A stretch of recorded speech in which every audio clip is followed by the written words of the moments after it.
पहिली शिकतो. माझ्यासोबत आहे अर्धा लिंबू व हळद. हळदीचा रंग पिवळा आहे. मी आता लिंबू पिळून या हळदीत टाकतो.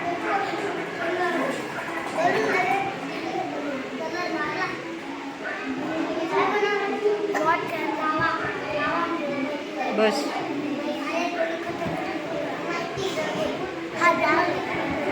परत बोल.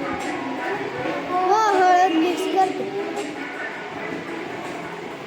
लिंबू हळदीमध्ये मिक्स करत हळदीचा रंग लाल होत आहे. लिंबूमध्ये ॲसिड असते.